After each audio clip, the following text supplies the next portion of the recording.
ஈகை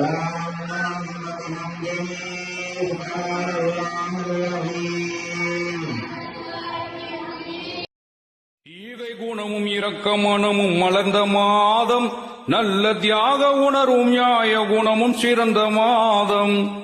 வாகை சூடும் குரானை தந்த மாதம்,